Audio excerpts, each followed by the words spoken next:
The opinions and views expressed in the following program are those of the speakers and the host, and do not necessarily reflect those of Yoakley Scott Corporation and Your Sports Network. Yeah, I've been closer to Jesus before, so can you help me out?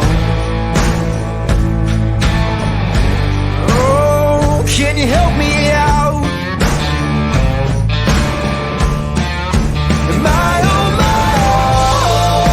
Am I on my own? Or can you help me out? Am I on my own? Am I on my own? Or can you help me out? Can you help me out? I've been scared to look in my soul.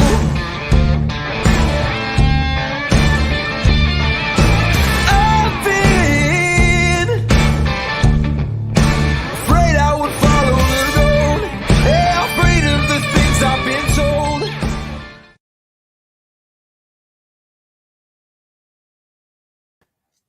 Hello, everyone, and welcome into a Friday edition of Ysn's Running Point, brought to you by Greenwood Chevrolet in Austintown. I am Ty Bartell, and no Anthony Hartwig today. He is out on vacation, but that's all right. We're going to fill his seat here. We got a lot to talk about today, a lot of scores that went around on in the area. Softball, baseball, we got some lacrosse and tennis scores as well. Got to talk about these power rankings and how things are going to shape up going into the second week, as only tonight's games and tomorrow's games that are on the docket before we have week 3 of power rankings to go and show for you. A lot of discussions in that as well after last night's games. We also have to play an Andrew Carilla pre-recorded interview that you could find right now on ysnlive.com and on our YouTube page, one that I did with the Ursuline Southpaw too. That's going to be coming up around 12:30, 12:45. We're also going to be airing the Fitch Falcons signing day for the football players. I believe it was 7 players that got signed. We had 5 exclusive interviews too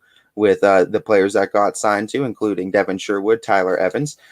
So that's going to be coming up too a little bit later in the show. And then, of course, we just got to look at the games on the network tonight and just the games ahead too that are going to be shaping up for the power rankings. But without further ado, I want to waste little time getting into it. Let's talk about the scores last night. And while we're doing that, I'll go ahead and I think throw up these power rankings for you too, so we can see how things are going to shape up too going into week 3 of the power rankings. And remember last night's scores, we got a decent amount of games that were on the network last night. Starting off in the softball realm, Hubbard getting back-to-back wins in a doubleheader against Niles, 16-0, 9-0 too. So Hubbard continuing their string of dominance in that realm. Going on into the other softball, we have Eastlake North. They were 2-1. They got their first defeat on the Ursuline Irish softball team. It was 16-8. Ursuline now 6-1 on the season, and that's going to be huge too as you look in the softball power rankings. Ursuline ranked number 2. Does that first loss for Ursuline mean anything? Eastlake North 2-1 now on the season, 16-8 victory over the Irish, first defeat for Ursuline on the season. Matthews got a win over Badger in the softball realm. 12-1 was the final score in that one. South Range beating Madison down in Myrtle Beach. They win that one 8-1. Big game last night, too, inside the MVAC grades here. Remember, Brookfield, double-digit win team from just a season ago on the softball field, went off to face off against Champion. And this was a big game determining really where things were going to shape up inside that grade tier of the MVAC. Champion took this round 10-4 was the final score. They are now 4-0 on the season. Brookfield falls to 2-2. Curious to see how that's going to show any implications for Champion and where they're going to move, if they're going to move at all, sitting solidly in that 5 spot in the girls' power rankings.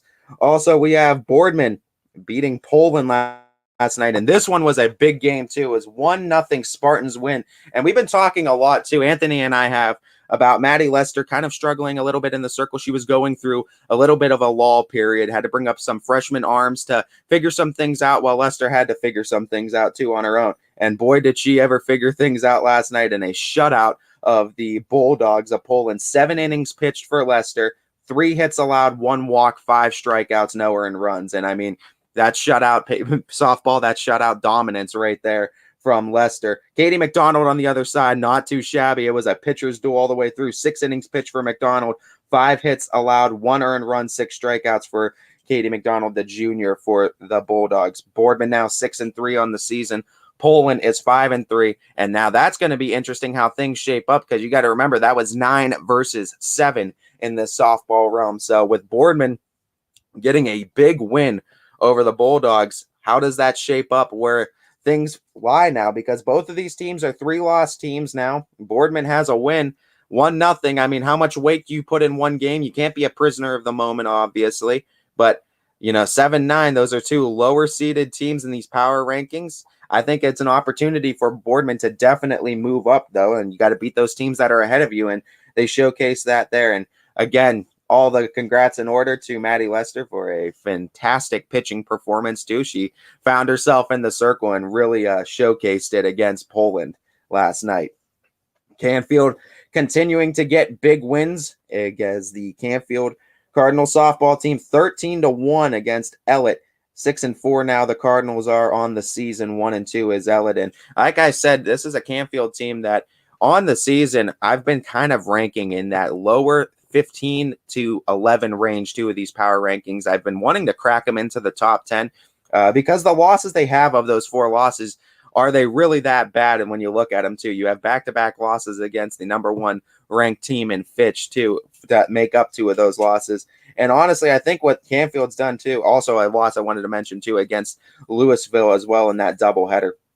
But Canfield has played really well, beating number 7 seeded, number 7 ranked Poland too by a score of 12-6 on the season. They're continuing to score big runs when it matters. And let me tell you something, folks. That AAC is not going to be any joke when these teams have to face each other. Yeah, Canfield and Fitch are already squared off, but when Canfield and Boardman have to face off, that's going to be good. Boardman and Fitch still have to play each other. A lot of big games that are going on inside this conference that are going to mean a lot. But nonetheless, Cardinals get the win 13-1 over Ellett, go to 6-4 on the season. Girard beats Liberty 16-3 as the Girard Indian softball team goes to 4-2 now on the year. Liberty still searching for their first win on the season, and Girard with a solid record, possibly making a case for a appearance on these power rankings.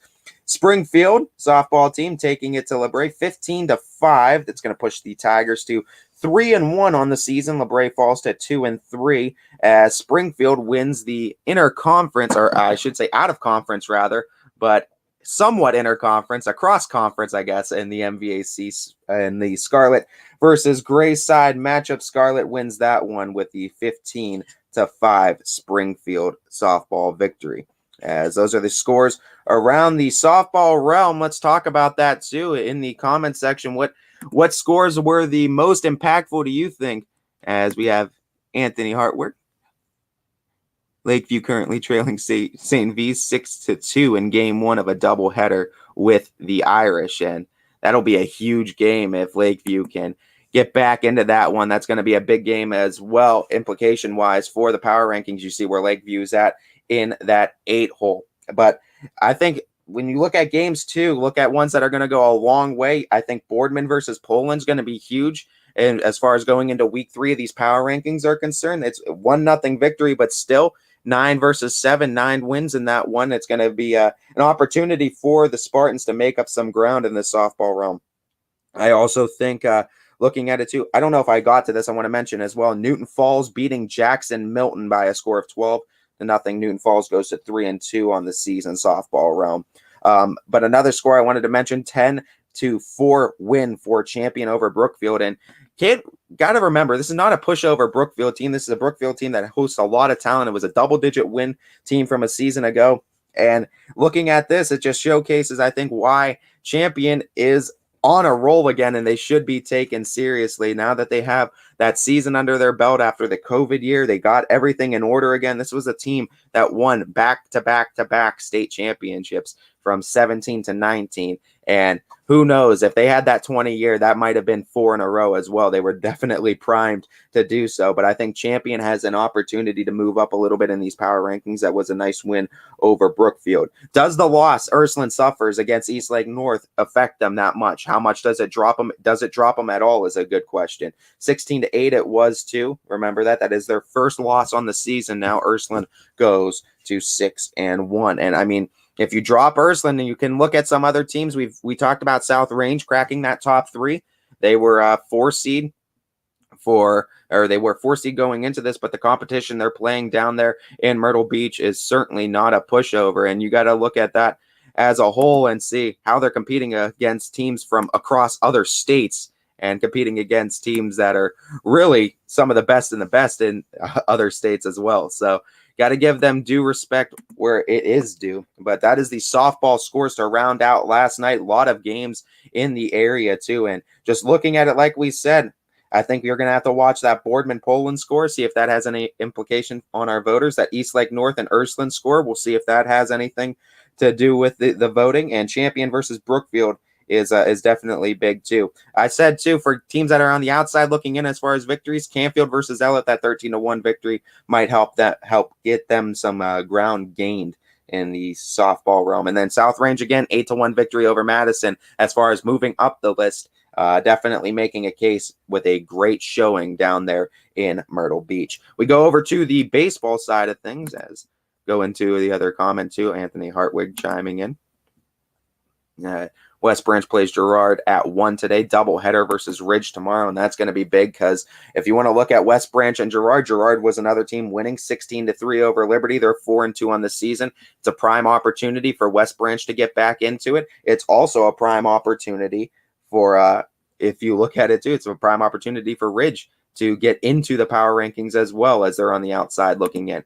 As I said, let's go to the baseball side of things and look at the scores from last night, how that's going to affect the power rankings in the baseball realm as we see and go around the area. Struthers beating Harding by a score of 10-6, pushes the Wildcats to 3-4 on the season. Harding still looking for their first win, 0-8, and see if that does anything for the Wildcats going forward.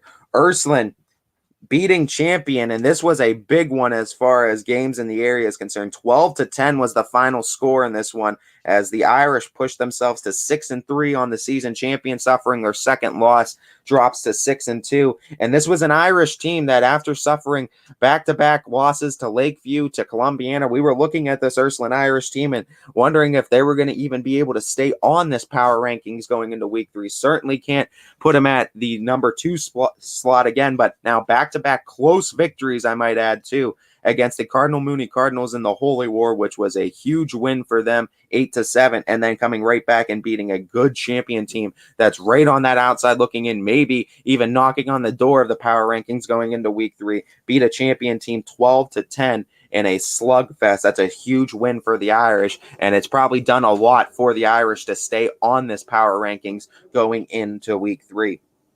Columbiana just keeps on winning, man, and they keep on doing it with the arms. This time, they provided a little bit of bats to the arm to help as well. 14-2 victory for the Clippers as Seth Spooner started 3 innings pitched, 1 hit given up, 5 strikeouts. He got the second win, his second win on the season on the mound, 14-2 as Columbiana pushes themselves to 7-0 now on the season. Girard 0-7 as Columbiana, you got to look at them too at that 7th spot in the power rankings. Does that build enough of a resume for them to continue to move up, crack the top 5? You got to figure Columbiana did beat number 2 Ursuline. They're going to be moving down the list. Is there enough teams trending down for Columbiana to crack the top 5? I don't know. It's a discussion. Leave it in the comments. Let us know what you think. McDonald, big win over Jackson Milton last night inside the Scarlet side of the MVAC, 16-3. Huge victory for the Blue Devils over the Blue Jays, and that's really creating some ground and some distance in that Scarlet side. Going to be interesting to see how that conference shapes up. Matthews beating Heartland Christian 10-0 last night as Matthews goes to 2-1 on the season. Heartland falls to 4-3 on the year.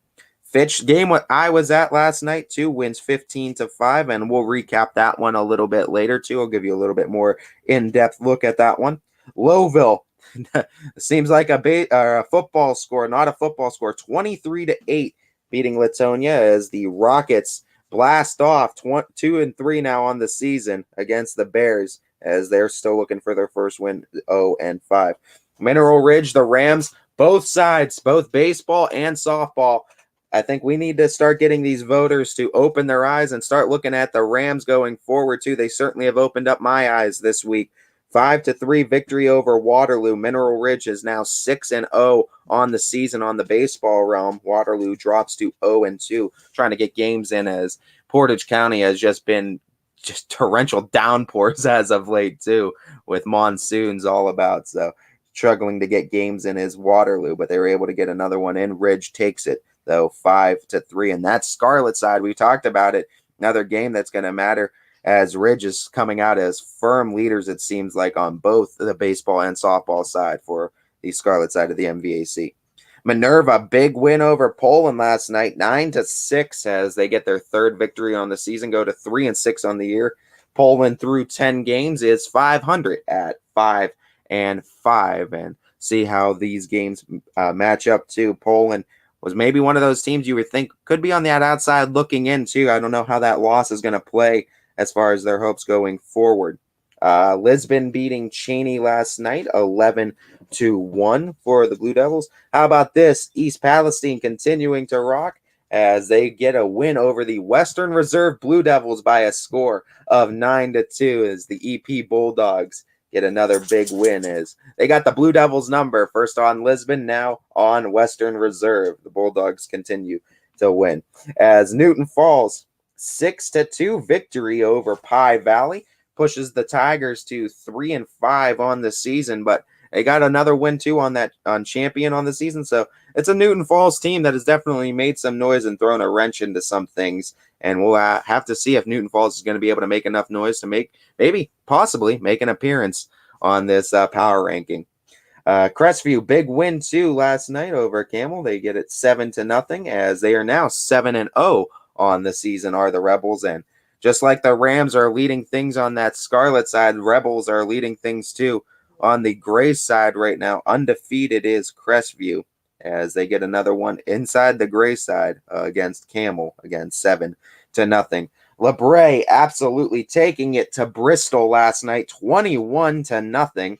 6-1 now on the season are the Vikings. Bristol falls to 2-2, and we see Crestview there at that 9 spot. We'll see if Crestview is able to move up now, 7-0. You got to figure Garfield might be dropping out.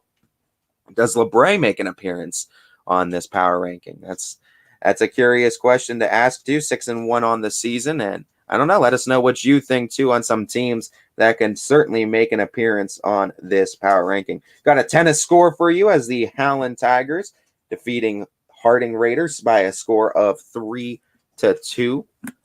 last night on the evening, as well as the lacrosse. It was Canfield versus Poland on both the boys and girls side. Canfield girls continuing to stay undefeated, 8-1 on the season. They win it 16-4 against Poland. Boys lacrosse, it was a lot more interesting. Canfield does get the double win though on boys and girls side, 4-3. That one came in sudden death overtime. Again, the Cardinals defeating the Poland Bulldogs on lacrosse side, both boys and girls side of things. As that rounds out the scores in the area from last night. And first and foremost, let us know what you think too. Again, we'll go right back in to the softball power rankings and look at some things and how things shaped up. Let us know what you think on this, because these teams, what we're seeing, Fitch number 1, and really outside of Fitch staying number 1, I think anything else can be really shuffled from 2 through 10. Honestly, you see Ursuline with suffering the defeat now to East Lake North. Does that keep them at 2, or can they drop a spot? Can you see an Ursuline or West Branch move into that spot with the way, or I should say South Range or West Branch move into Ursuline spot with the way South Range is having the showing that they are down in Myrtle Beach? I think they're definitely making a case for themselves to crack into the top 3. West Branch, though, I mean, they've been having great showings as well, so you can make a case for them, certainly. Champion's undefeated. You can always move up, Champion, and I think you're not going to get many complaints from anyone. Crestview's an interesting case too in the softball realm. Poland suffering a defeat to Boardman, I think, is going to shake things up, especially in the 6 through 10 spots of these power rankings. Does Lakeview, how they're showing, we bring up that comment too.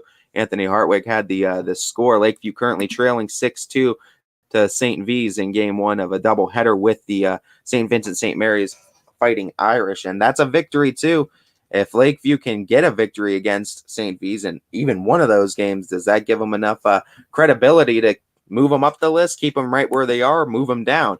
We'll have to see as well. Hubbard, do they get to stay on the list? They did get back-to-back victories now on Niles doubleheader, so 2 more victories under the belt for the Eagles. So Hubbard making a case. I think the biggest one that has chances to move in this one, I mean, if I'm going to give my vote, it's going to go Boardman. Boardman has that win over Poland. I think you're going to see the Spartans have a chance to move up. Maddie Lester just dominant in that circle last night.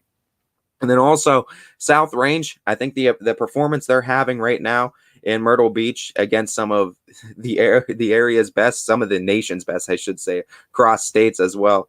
It's really nice to see the competition levels raise going down there in those Myrtle Beach tournaments, and just seeing South Range and one of our schools really compete well. I think you can see them move up. I think you could see Champion move up now that they're getting games under their belt and showcasing that they are just who you think they are too, as they continue to showcase their dominance inside that gray side of the MVAC. But I don't know. Let us know what you think. What are some teams that are on the outside looking in that you think might crack this top 10 going forward? What are some teams you think are at risk of dropping off after last night's games and action around the Valley? As we go now into the softball realm, or to the baseball realm of things, outside of the softball realm, I should say, as into the baseball realm. Again, I feel like it's the same case as what I said with softball. I think Canfield's the team that you're probably going to see stay number 1, and 2 through 10 can just be shuffled because Ursuline suffering 2 defeats against Lakeview and Columbiana in the week. JFK, you could see them possibly move. You could see them. You could possibly see them stay, but I could also honestly see them dropping too. You could move Boardman up, having that 1 victory over Canfield on the season, and the fact that the Spartans, I believe, are still undefeated right now too, is going to be a huge case for them to possibly crack the top 3. So Spartans might be on their way up. South Range, of course, looking really good too. Fitch getting the victory in that. Let's talk about Fitch a little bit more in depth as well. 15-5 victory last night. Starting Frankie Pugliese on the mound as he went 3 1/3 innings. And then after that, brought in Stephen Palmer to close things out. The game ended up going 6. They finished it in 6-10 run rule in effect, as the Falcons were able to get a 15-5 victory last night on the Tigers. And we'll get some more in-depth numbers on that a little bit later on. But nonetheless, a big win for the Falcons too. They're 9-1 on this season. You could see Fitch arguably move up and maybe crack that top 5. Columbiana 7-0. I think you're going to see the Clippers continuing to move up. They're being impressive, beating Ursuline. You got to see the Irish drop a little bit, and I think to replace that, I think Columbiana might crack the top 5.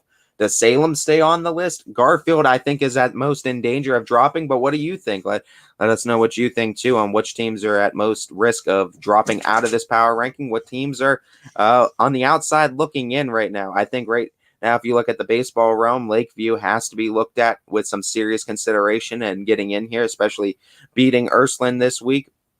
I think the Bulldogs have had a strong showing, and it's definitely going to be a case where if the Bulldogs continue to have success, I think they're going to definitely turn some more heads in the voters' minds, and you're going to see the Bulldogs crack this list. I think you're going to see them possibly get into that 6 through 10 region, honestly, to start, but who knows? Who knows where these voters lay things out? Maybe some other dark horse teams, too, around the area that could possibly crack into that top 10. It's going to be an interesting week 3 of voting around the area and around the YSN staff as well, to see where and how we're going to be able to place these teams in any sort of order going forward.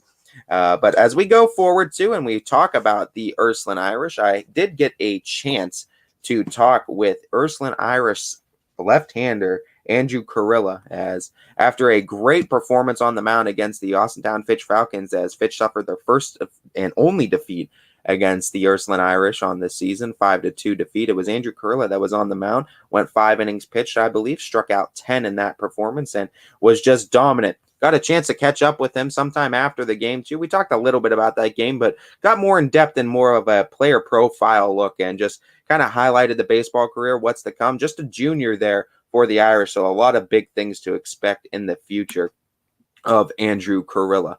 But no, it was a great discussion, and just looking forward to it. Looking forward, I guess, to talking to more of these Irish baseball players, too, because they have a lot of talent house there. And a lot of talent on the mound as well. As we know, Trey Severella, another one of those guys that is close to the YSN network that we have highlighted as well, and you hear his voice all the time.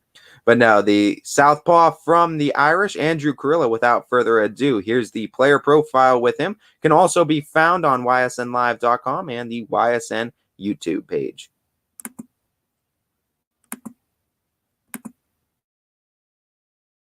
Venture into the Ursuline baseball team, and we go onto the mound with pitcher Andrew Kurilla. He got the player of the game in that matchup against the Falcons, but we're also here to just talk to him a little bit about his entire baseball experience. First and foremost, Andrew, how are we doing today?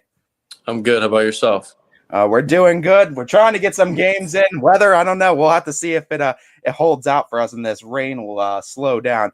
But first and foremost, let's first go into this game last night and what you got player of the game honors for in this mound performance against Fitch. You go 5 innings, you strike out 10, don't give up a run. And I mean, you really just were able to maintain your composure on the mound throughout the entire game. Just talk to me about what was really working for you and what you were seeing from yourself on the mound. Yeah, I mean, I was just having complete trust in the defense behind me. And I just told myself to, pitch to contact and let him hit the ball. I know we have a great team, and I have a lot of guys behind me who know what they're doing. And, I just put complete trust in behind them.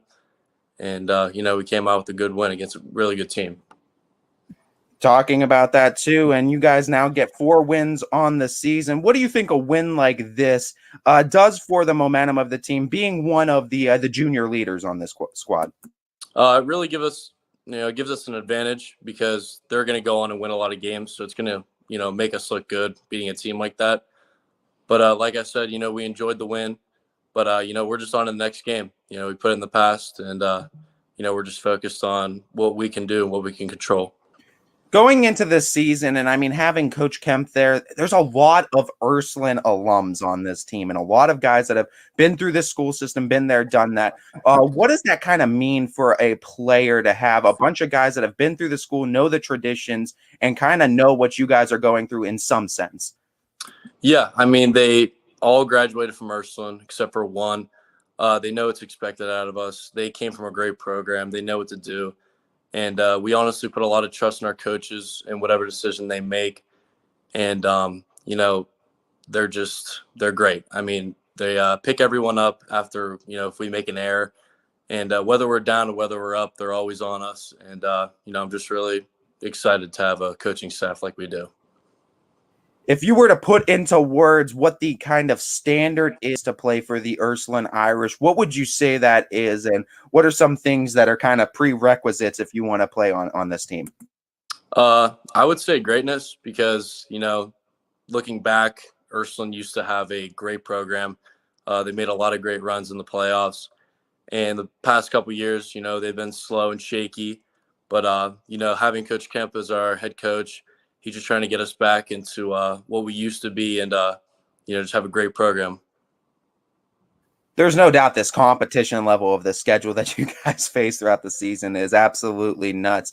And for you, I mean, this was a great start too. After not that it was a bad start last time, but a little bit shaky. You had to find your footing. You were locked down this next one against Fitch. What was some of the biggest things from your sophomore to this junior year that you were really trying to work on yourself on the mound? Yeah, I mean, it was just to get better, honestly, as a player and a person. Last year, it was rough. I'm not gonna lie. I just wasn't there completely. I had a lot of shaky starts. It was a bad season overall for all of us, and I feel like that the brotherhood that we have shaped into this year, It's unreal. And like I said, I just have so much more confidence than I did last year, and also putting the trust into my team. I know that I'm going out there and doing my job, just getting outs, and the offense is going to help me and score runs and get the win. Talking about just the ability to just win this Ursuline teams, these athletic teams this year. Talk to me about just being a part of the Irish students that have gotten to experience all these athletics teams have some form of success this year. The success truly breeds success in this case, do you think? Yeah, for sure. I mean, I'm around a lot of great athletes every single day of the week in school. Their mentality is great. Just being around them actually helps you and makes you feel better about yourself and honestly drive you to be better. And, being around people like Brady Shannon, Luca Raschuti, teammates that are great and just all around amazing. It brings your confidence really up. And, we're just looking forward to having a great season, a great run in the tournament.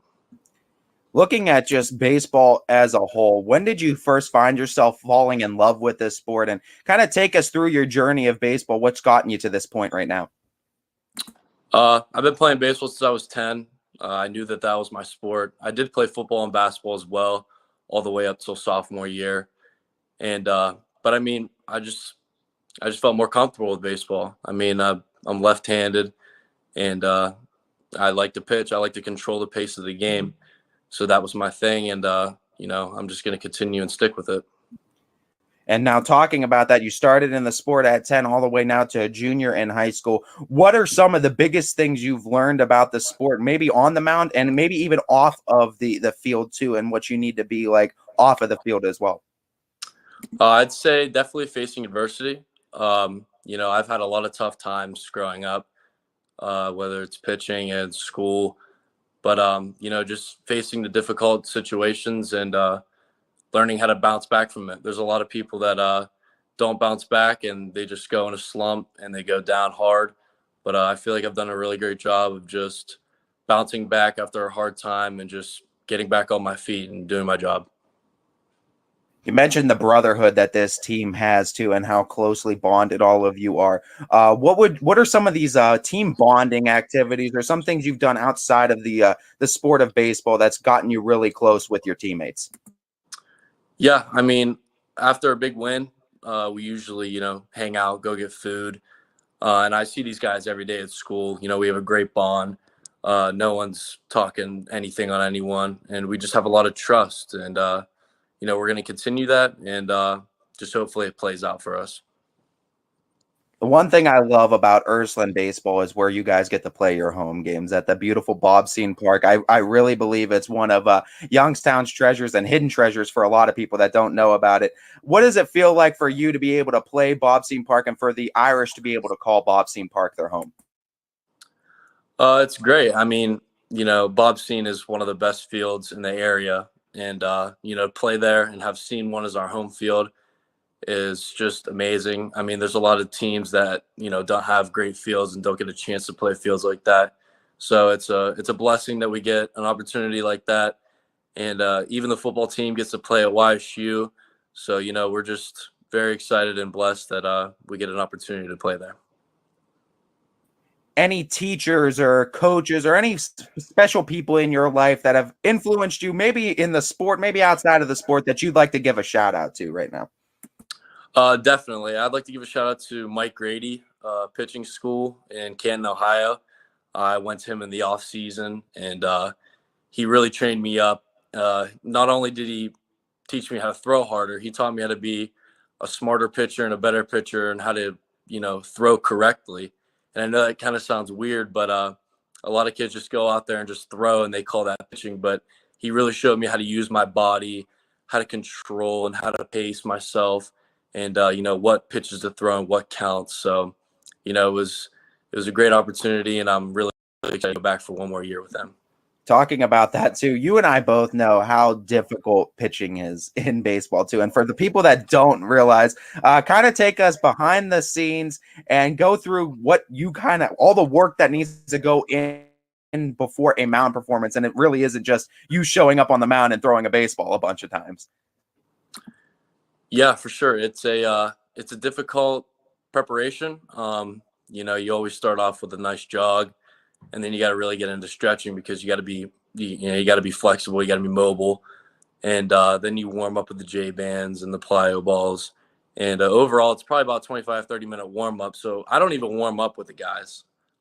They do their own thing, and I do my own thing when I pitch. I just lock in before the game and do what I usually do, my normal routine, and go out there and do my job.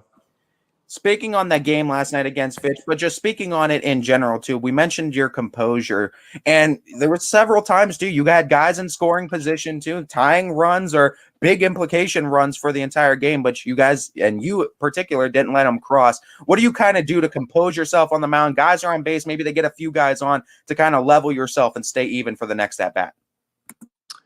I just block them out. I usually tell myself that there's a line between the pitcher mound and the home plate, and I just kind of block them out. Even though I still have to keep an eye on them and throw over once in a while, I just keep them blocked out. Yeah, like even when we went in a pickoff, there was a pickle, and the runner advanced to second. They had runners on second and third. Honestly, I didn't really care about that guy because I knew I was gonna hit a ground ball or hit a fly out here with this next at bat. So, I just put that trust and, just block everything out. Going into this year, you obviously are now one of the junior leaders of this, and you're going to be asked to be a little bit more vocal and be a little bit more of a leader going into these upperclassmen years. What are some of the biggest things you've learned and that you've had to transition in to becoming a leader? Learning to take that step. I mean, when you're a freshman and sophomore, you're kind of just, back, while the juniors and seniors really take, leadership and be vocal about everything. But once you get older, it's your time to step up. And, I feel like the juniors and seniors have really done that well. And I think it's really showed out in the field of, how our leadership is. Like, for example, Brady Shannon, he always keeps everyone in check. Even when we're down or we're up. And I feel like that he's one of the top leaders for us. And, a lot of us look after him. Looking at this entire experience too, and with all the baseball that you've had under your belt, just shout out some of your favorite memories that you've had in the sport up until this point. Oh, it's a tough question. I think the favorite memories was beating the reigning state champs JFK on the home opener. That was a great feeling. They're a very great team. They got a great program. They can hit the ball anywhere. And, beating a team like that feels great. And, we were just excited to start the season off like that. And we're just going to continue the grind and continue the path that we're on. A lot of people are excited for this Ysn baseball team. We're excited over here at Ysn. We think you guys can do big things as well. Before we let you go, though, Andrew, I want to give you the chance to shout out your support system, those people that are in the stands and support you throughout your entire life and throughout the rest of the season. Yeah, I'd like to shout out to my family. I mean, they come every game, whether it's far or whether it's home. And my mom, she's always on me about, what I'm doing wrong and what I need to fix. And also my friends, a lot of my friends have been coming out to the games, and I just want to thank them. We have a great fan base, and, we're just going to continue and do our thing. Andrew Carrilla, the Ysn baseball southpaw, with another great performance against the Falcons, and you could catch him again throughout the rest of this season as he'll be dazzling you with more performances like that on the mound. Andrew, we wish you and the Irish the best of luck this season, as I'm sure we're going to be all tuned into you, and we thank you for tuning in with us and giving us your time of the day. Thank you. I appreciate it for having me.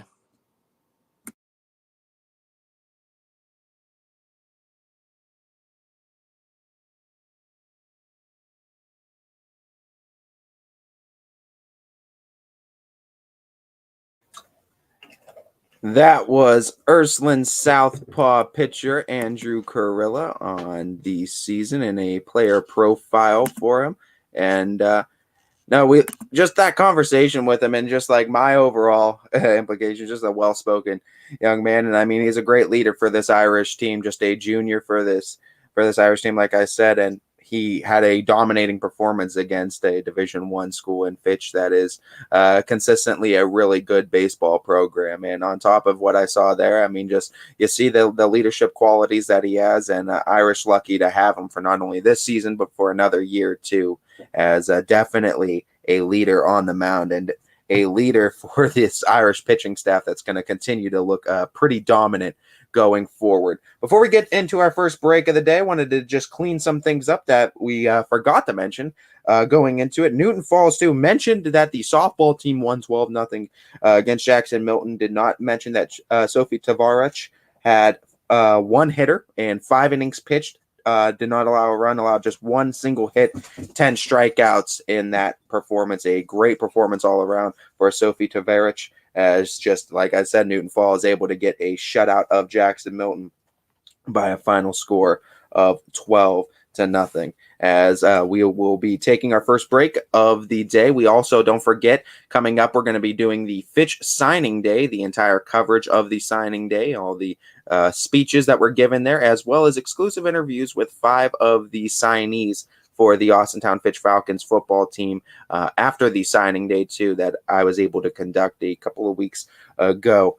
Also going forward in the show, we have to look at the games that Anthony and I split on. We'll get a score update after last night's games on all the splits. We'll look at the splits that we have tonight, as well as get you coverage on the upcoming games for tonight and who's going to be calling them, as well as the upcoming games for Saturday and who's going to be calling them, as well as we'll get you updated on all the splits that Anthony and I have and where the score falls after last night's rounds of games. All that and more right after this first break on Running Point, brought to you by Greenwood Chevrolet in Austintown. When looking for home design inspiration, don't just be inspired, be Baird inspired. Whether new or remodeling, Baird Brothers has the latest trends like shiplap to refresh your home. Go from inspiration to installation with our wide selection of in-stock American hardwoods. From the rustic charm of antique oak to the warmth of traditional cherry, Baird Brothers has what you need to make your home inspiring. Baird Brothers, our family's heritage, your family's home. For a great vehicle and a great experience, come to Boardman Mitsubishi today. As always, our full lineup of Mitsubishi models comes with a standard 10-year, 100,000-mile powertrain warranty. Boardman Mitsubishi, your hometown Mitsubishi dealer since 1999. Coca's Pizza, always supporting our community and our local athletes. Stop in on game day or score big and have it delivered right to your door. Check out our daily specials at cocaspizza.com. That's Coca's Pizza, we serve it hot. At Hubbard Chevrolet, Hubbard can help you get the financing you need regardless of your situation. I'm Tony Page, and I've helped thousands of customers in Northeast Ohio and Western Pennsylvania buy a vehicle. Visit HubbardChevy.com to get pre-approved. Remember, folks, Hubbard can help.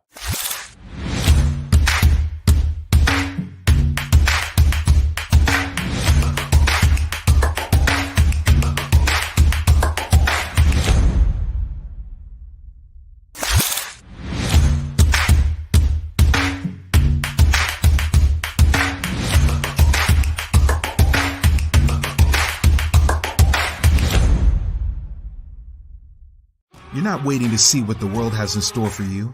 It's more about what you have in store for the world. All you need is the opportunity. All you need are the resources of a large university and the advantages of a personalized academic setting where you can experience new worlds in the arts and sciences, business, and education and make them your own. We are where you shape your future. We are Youngstown State University and proud.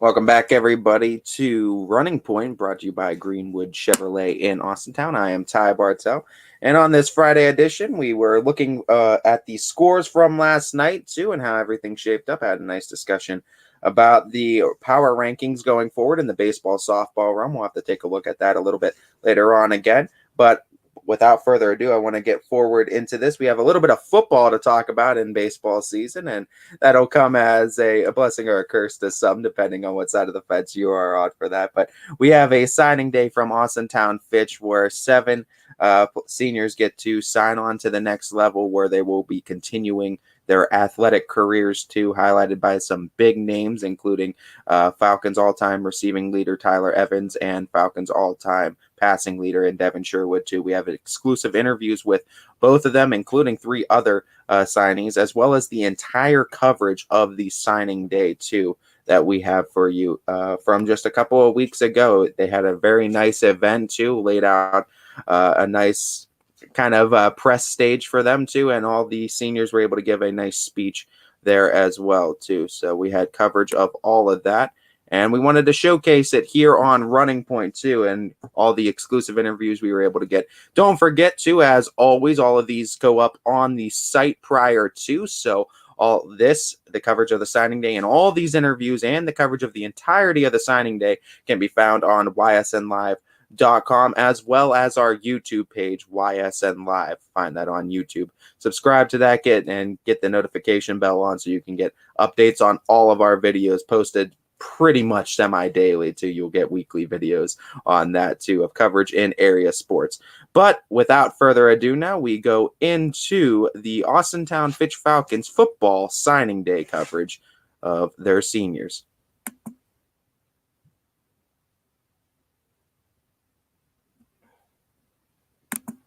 Silence your cell phones for the duration of this. Coach Wedding, we don't need to be hearing country roads every time your phone rings. Appreciate it. Thank you. But thank you very again for everyone coming. We'll have an opportunity afterwards for everyone to take pictures as well. But right now, I'll turn it over to Coach Parker to get started.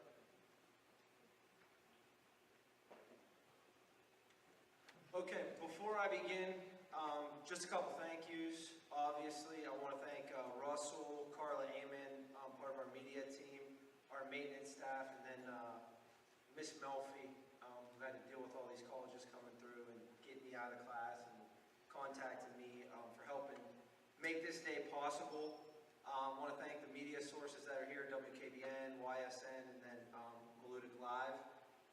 Our Board of Education, and then the administration, Mr. Capizzello, Blaze, and Rory, who I know are in attendance, the Fitch principal team, especially Mr. Kelty, our teachers and support staff at Fitch High School, but throughout the entire district that have impacted these kids' lives since they were in kindergarten, all the way up.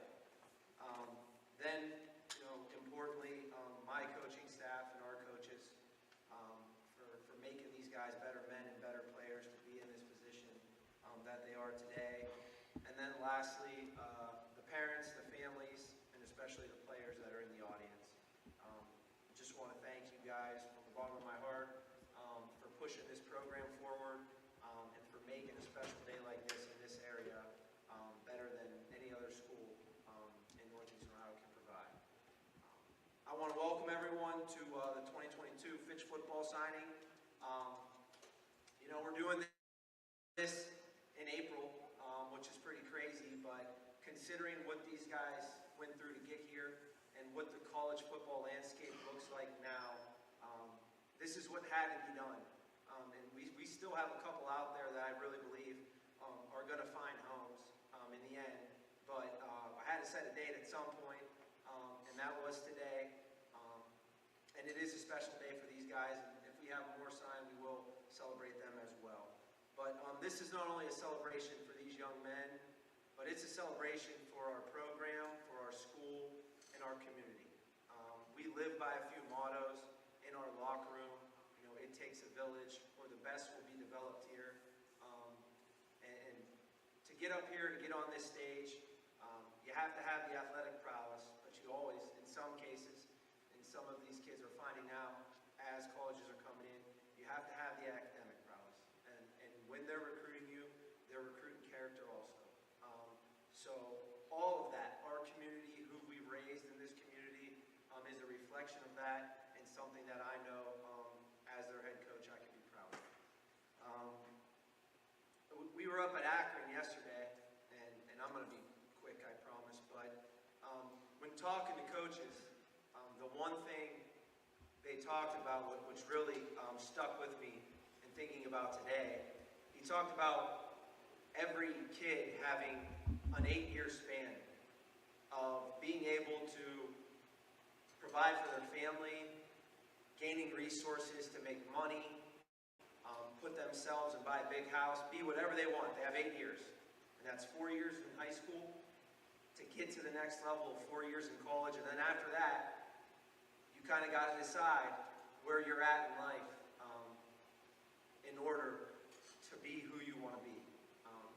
And to be able to spend the 4 years here at Fitch and develop these guys into the men they are, I'm excited about where the next 4 years will take them and who they're going to be in the future.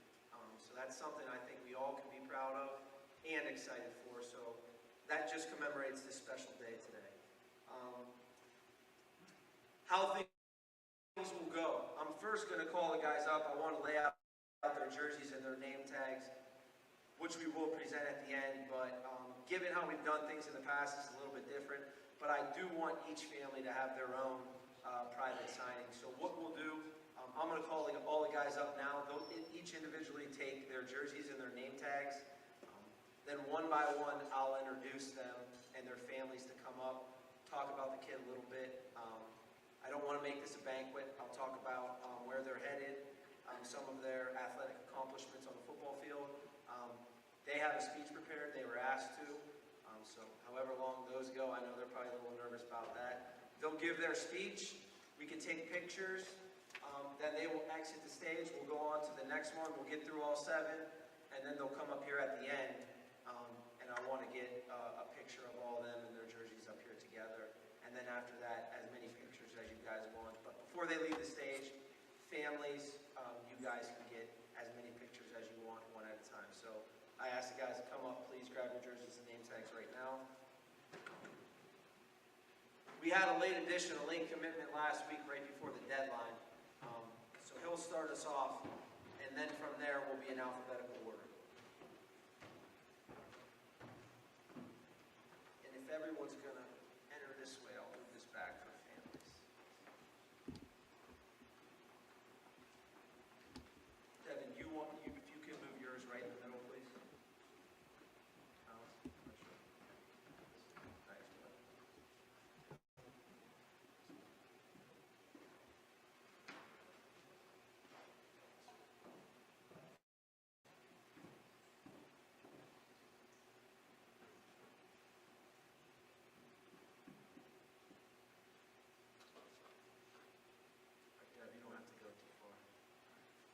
Our first signee today is Devon Pounds, linebacker, athlete, special teams guy for us throughout his career here.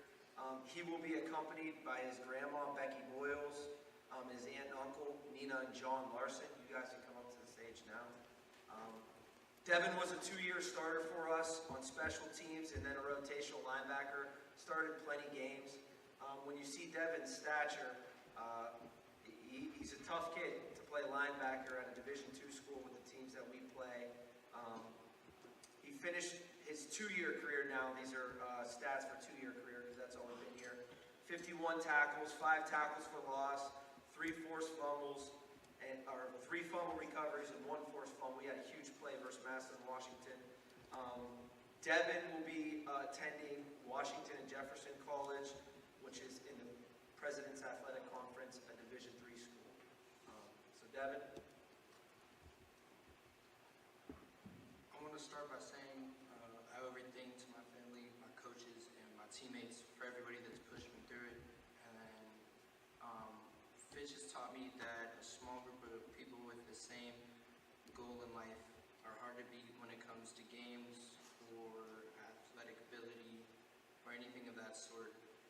And for the kids under me, I would like to say to keep the successful people around you throughout your life because they're going to push you harder than anybody else. And the reason I'm going to Washington and Jefferson is, one, academically, they're a good school and the coaching staff is great, and a longtime friend there to where I can play ball with somebody that I know. So I'm beyond grateful for these reasons to say I'll be signing to Washington and Jefferson University. Go Pirates.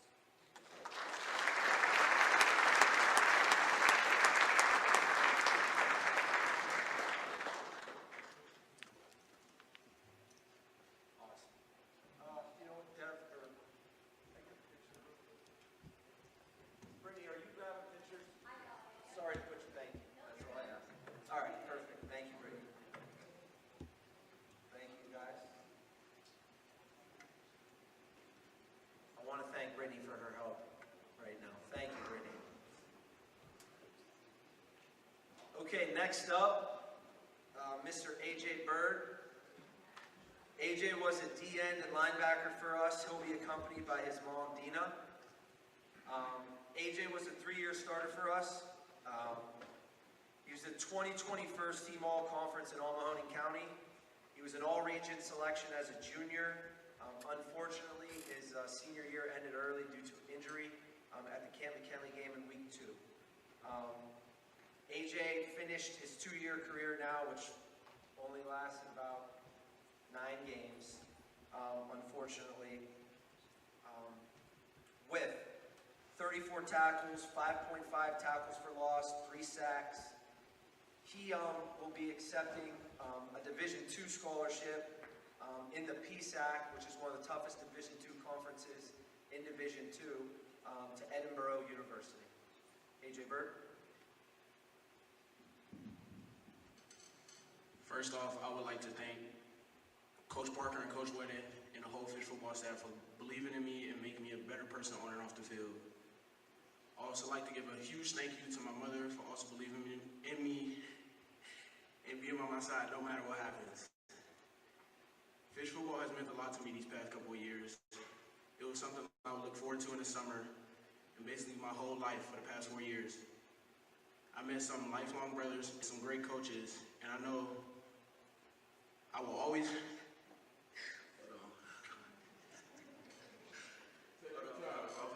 got you. All right. Let's see speeches, man, I swear.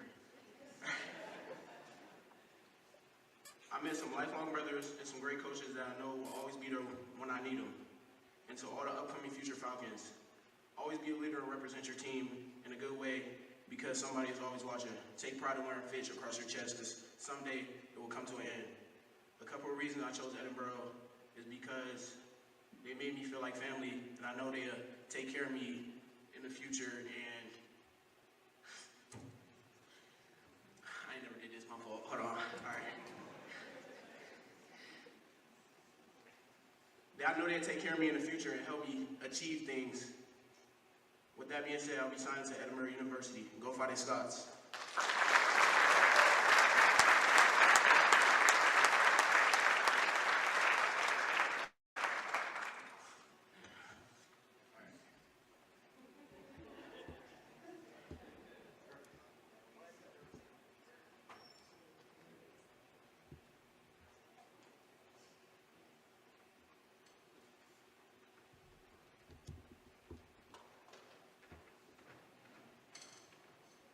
These NIL deals, these guys are just getting practice now, so you can do commercials and so forth.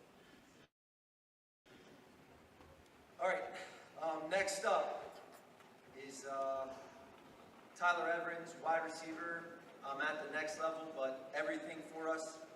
He will be accompanied by his mom, Tara, his dad, Scott, his sister, Jordan, and his brother, Brady, will be signing up here at the end of the month for our freshman signing. Tyler was a 3-year starter for us. He's 2-time first-team all-conference in All-Mahoning County. He's 2-time all-region selection, and he's statistically the greatest receiver in Fitch history, holding 5 records, including career and yard receptions. Tyler will be playing in the Big 12 next year at West Virginia University. Senior Tyler Evans. First off, I want to say thank you to the most important people throughout this process. Thank you to all the coaches and sports staff throughout my 4 years at Fitch. I wouldn't be close to the person I am today without you guys. Thank you to the whole community of Austintown for supporting us every single Friday. It was truly amazing to know the whole town had your back. Thank you to the most important people in my life, my family. They've challenged me every single day to bring the best effort forward, no matter the circumstances. I wouldn't be standing up here today without their endless love and support. On to the Fitch football program. I'm so grateful to have been playing here with such great coaches and people. I have memories that will last a lifetime from all 4 years here. I chose West Virginia because it honestly felt like home. I was amazed at how the whole state down there breathes WVU football. After going on my initial visit, I couldn't imagine wearing any other New Jersey besides that school. Without further ado, I'll be signing and continuing my athletic and academic career at West Virginia University.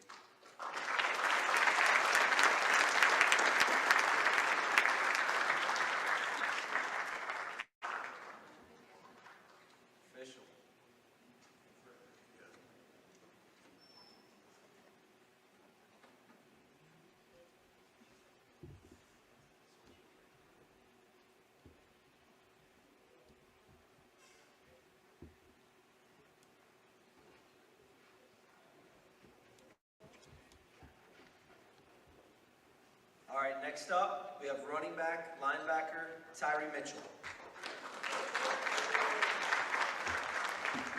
Tyree will be accompanied by his mom, Keisha, his dad, Tyree, his brother, Amari, and his sister, Daisha. Is it Daisha? Sorry, Daisha. I apologize. Tyree is a 3-year starter for the Falcons. He's a 2021 All-Conference selection. He finished 2-year career now. He, again, suffered several injuries throughout both years, but he finished with 29 tackles, 3 pass breakups, 5 tackles for loss, 1 fumble recovery, 1 forced fumble, 674 rushing yards, 7 TDs, and he will be attending Baldwin Wallace University in the Ohio Athletic Conference, which is one of the toughest conferences in Division III. All right, my voice might be a little shaky, so I'm good. I'd like to start off by thanking my parents and Coach Parker for sticking by me with my decision. It's been a long journey, and they helped me through it. Now I'd like to explain my gratitude towards the Fitch football program. Ever since I stepped foot on the field, the program has taken me in ever since. I met some amazing friends that I aspire to be in my future, and I've also met some great coaches that I plan to continue going to for advice, and eventually having a drink with them, as Coach Parker would say. Some reason I chose Boardman Wallace are because number 1, this is one of the top education schools in the Midwest. 2, I just felt like it was a place that I fit in the most, or as you can say, home. And lastly, it's 20 minutes away from downtown Cleveland. It's very close to where the Browns practice, so I know a lot of opportunity will be waiting for me when I finish college. With that being said, I'll be signing to Boardman Wallace University.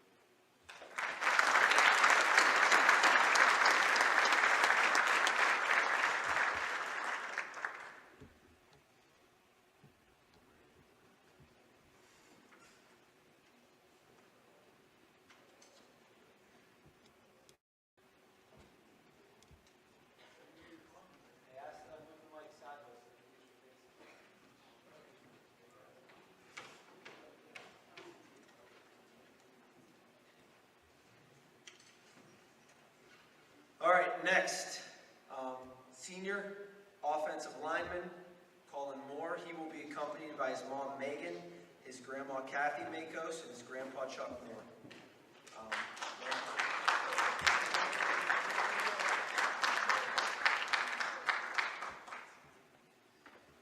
Colin is a 2-year starter for us. He was a 2021 first-team All-Conference in Mahoney County selection. He was an academic All-Ohio selection with a 3.86 GPA. He's the staple of our O-line this year. He will be playing in the Big South the next year at Division, which is 1AA now, Robert Morris University. Colin Moore. I want to start. So they can see your face. I want to start off by thanking my family, friends, loved ones, and teammates for everything they've done to help me get to where I am now. Their help and support over the past several years truly does mean a lot to me, so thank you. I also want to thank the coaching staff for all that they've done.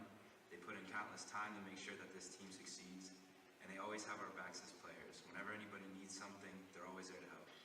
That's one of the many reasons that Fitch is such a great program and will only continue to grow.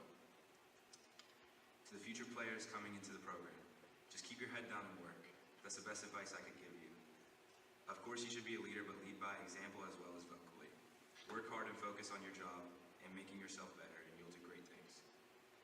I chose Robert Morris because on my visit there, everything about the school stood out to me. They have the 2 degrees that I'm deciding between, which are mechanical engineering and some type of law degree. I also love the location of the school. It's not too far from home, so when I want to come back, I can, but it's far enough that I'm actually living on my own. And lastly, the coaching staff really stood out to me. Their beliefs and ideas about how to run the program and how to help their players really seal the deal. So today I'm signing to Robert Morris University. Go Bulldogs.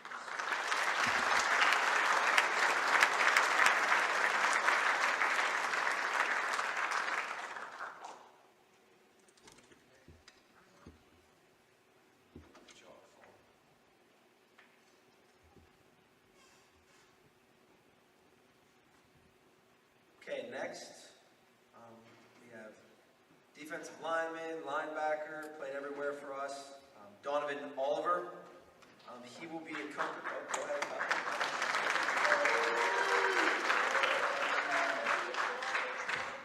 He will be accompanied by his mom, Dion Smith, his dad, Tyrell Oliver, and his brother, Tyrell Oliver. Donovan is a 3-year starter. He was a 2020 All-Conference and All-Mahoney County selection.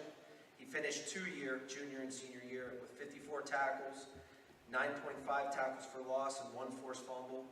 He was another guy who suffered injuries at the end of the season for us. He will be attending multinational champion Mount Union in the Ohio Athletic Conference. Without further ado, Donovan Oliver. To start it off, I would like to thank God and my family. Without them, I wouldn't be the person I am today. With my dad showing me how to work hard on the field and my mom showing me to stay up on my schoolwork and work hard off the field, and also my brother always leading me in the right direction, I thank them. I would also like to thank my friends for always having my back, no matter what decisions I make. And to the Fitch football organization, I want to thank the coaches for everything. I put a lot of time and work into becoming the best player to make plays on Friday nights, and I can say you guys pushed me to become the best player I could in my time here. To the future Falcon, the words I would say I would have for them are to stay in the gym and to never be satisfied, because the work will set you apart. A big reason I chose the school I did was because I want to keep growing and developing as a player, and I feel like my school would do that for me. With that being said, I would like to announce that I would be continuing my academics and athletic career at the University of Mount Union. Go Purple Raiders.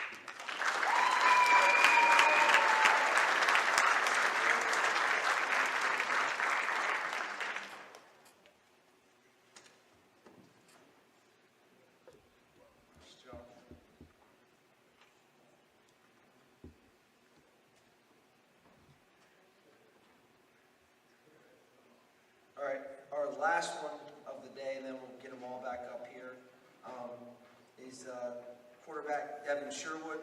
I'll throw in for Coach Mancuso and Coach McMahon out there. Quarterback and DB Devon Sherwood. He'll be accompanied by his. Oh, go ahead and clap it up, guys. He'll be accompanied by his mom, Amy, his dad, Don, and his 2 sisters, Miranda and Elizabeth. Devon was a 3-year starter, 3-time All-Conference and Mahoney County selections. He's a 3-time All-Region, 2-time Conference Player of the Year, 2-time All-State selection, including first-team All-State this year. He's statistically the greatest quarterback in Fitch history, holding 13 records, including every major career single season and game. Devon will be playing in the ACC this coming fall at the University of Virginia.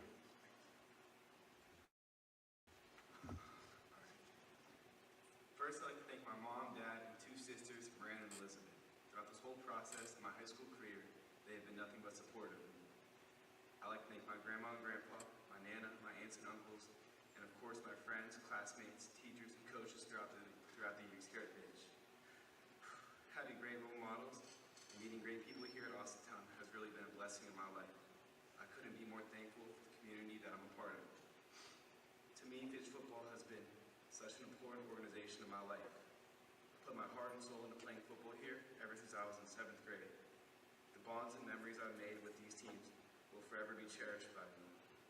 I could go on for hours with stories from 8th grade football games, all the way to traveling to different states to play in 7-on-7 tournaments. As for the future of this program, I am nothing but excited to see the new heights it will take. For players, my piece of advice is to really soak in every moment of it, and know in the back of your head you're working towards a greater goal. Now for me, the reason I chose UVA was really because of one meeting I had with the head coach, Tony Elliott. I've been to a few other schools by now, but this place felt like home, and most importantly, I felt wanted here. With all this said, I'll be signed to the University of Virginia. Go Hoos.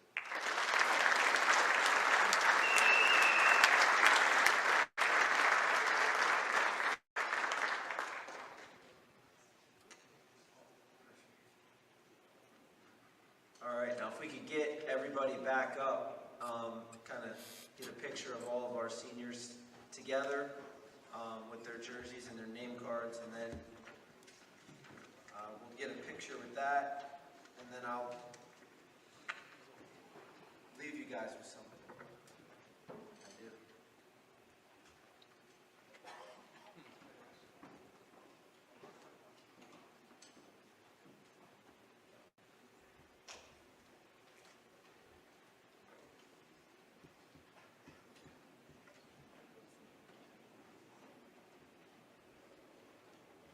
All right, now you guys can take pictures, and I wanted to leave these guys with something that I heard that really stuck with me. And I know Tyree's probably going to make fun of me because we hit a hard point this season, and I played this speech for these guys, and it kept repeating, good, good, and every time something went wrong at practice or something, Tyree would jokingly say, good, good. But it's kind of one of those speeches, but it's a story that I want these guys who've been, with our staff and myself and through all the struggles of the last 2 years, to take with them for the rest of their life. And the families that I've dealt with throughout this whole process, I feel this will really resonate with you. It's the story of the Chinese farm, or the story of the Chinese farmer. Once upon a time, there was a Chinese farmer whose horse ran away. That evening, all of his neighbors came around to commiserate. They said, "We are so sorry to hear your horse ran away. This is most unfortunate." The farmer said, "Maybe." The next day, the horse came back, bringing 7 wild horses with it. And in the evening, everybody came back and said, "Oh, isn't that lucky? What a great turn of events. You now have 8 horses." And the farmer again said, "Maybe." The following day, his son tried to break one of the horses in. And while riding it, he was thrown and broke his leg. The neighbors then said, "Oh dear, that's too bad." And the farmer responded, "Maybe." The next day, the conscription officers came around to conscript people into the army. They rejected his son because he had a broken leg. Again, all the neighbors came around and said, "Isn't that great?" Again, he said, "Maybe." The whole process of nature is an integrated process of immense complexity. And it's really impossible to tell whether anything that happens is good or bad. Because you never know what will be the consequence of misfortune, or you never know what will be the consequences of good fortune. That's how I feel about these guys and what's happened to them throughout their careers and what's going to happen to them in the future. All the bad breaks, you never know if it's going to be good or bad, but I know these guys will make the best of them, and I hope for the next 4 years of your life you will make the best of them. Thank you for everyone for coming out.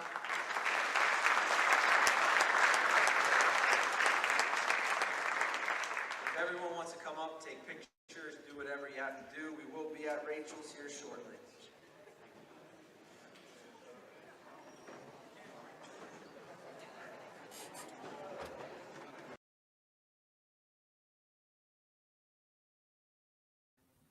That was the Austintown Fitch Falcons signing day. It was recorded just a couple weeks ago, too, for the football players.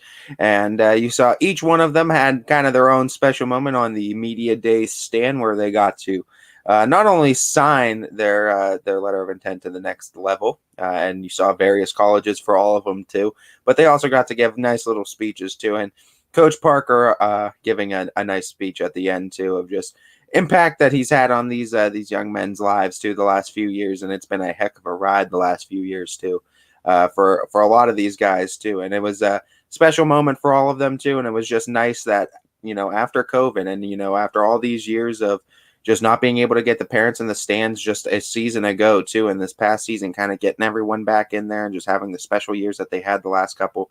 It was really nice to see everyone there to support these guys before they go off to the next level with very talented guys across the board in multiple positions. And of course, us here at ysnlive.com wish them nothing but the best of luck in all their future endeavors, and we hope to see the most of success of them out of the next level in all of their college careers. But we did get a chance to, again, talk to all of these guys, or 5 of them, I should say, of the guys that signed their letters of intent to the next level from signing day at Austintown Fitch. And again, if you missed anything on the Austintown Fitch signing day, you can find the entirety of that with a nice little write-up on ysnlive.com, and it's also on the YouTube page, the full entirety of the signing day, where all of the guys signed their letters of intent to the next level for the football team, as well as gave nice little speeches and a nice little speech by Coach Parker at the end. I got a chance, though, to catch up with each one of those guys, 5 of them for the Austintown Fitch Falcons. And without further ado, here is the 5 interviews that were conducted with the 5 of these seniors going to the next level in the college realms. Again, you can find all of these on ysnlive.com and also on our YouTube page.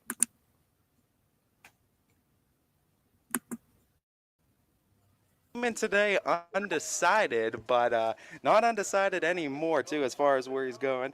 It was the University of Baldwin Wallace, and you highlighted too, closer to the Cleveland area too, and it's right by the Browns. But what are some of the things you're excited about going to Baldwin Wallace and really experiencing up here, staying in the northeastern Ohio region? I'll probably say getting away from home. Like, I've been here for so long, I'm just ready to go away. And new experience. Been playing with the same team for since 7th grade, so getting new experience with a new team.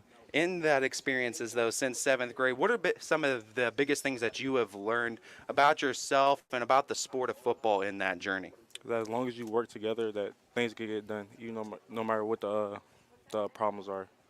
What is some of that gray area of work ethic that maybe people don't see in between the games that happen on Friday nights? All the hard work that we put in, the long hours, hard work in the weight room, all that. How excited are you to be able to continue this career now? Because we know a lot of high school athletes, they stop too after this, but you now have the opportunity to continue it for another 4 years. What's your excitement level at for that, to just be able to continue playing football? I'm just happy it's not done right now. I get another 4 years to continue, maybe get on the field, maybe win a couple championships. All that. What are some of your goals going into this next level as far as improving yourself skill-wise? I would say it's probably to get a starting spot within the next 2 years. What are some spots you're looking at? Or you just anywhere? Anywhere. Yeah, it doesn't matter. Anywhere is where it's going to be, too, for Tyree Mitchell. You could catch him at Baldwin Wallace University, as he's going to be right there near the Cleveland area. We wish him the best of luck. Austintown Fitch Falcons senior rounding out his year. Thank you so much, Tyree. Thank you.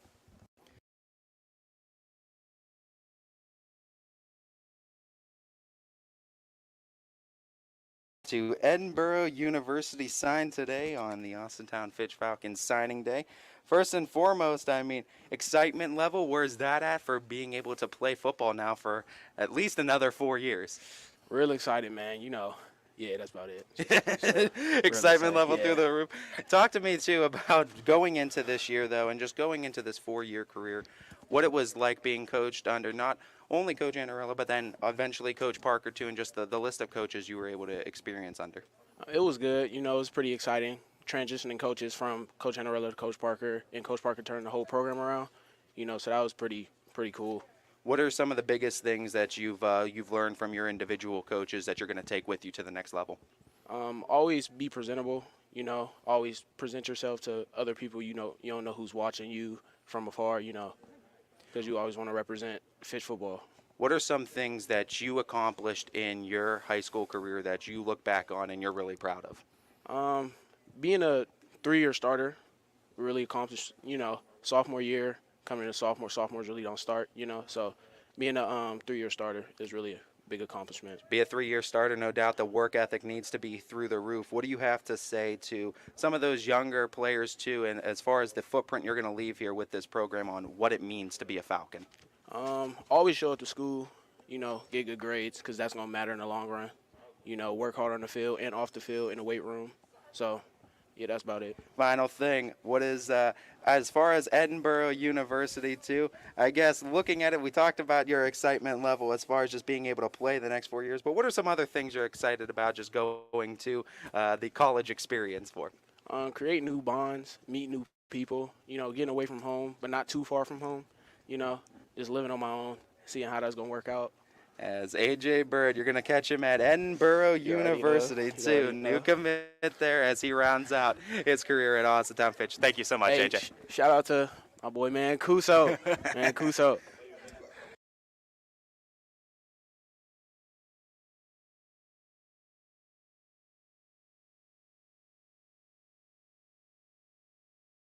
University of Mount Union will sign today, along with his other brothers here at Austintown Fitch Falcons, as Toonie is the nickname too. And well, I gotta ask too, because we just talked about this off air. Where's the nickname come from, and where did it start?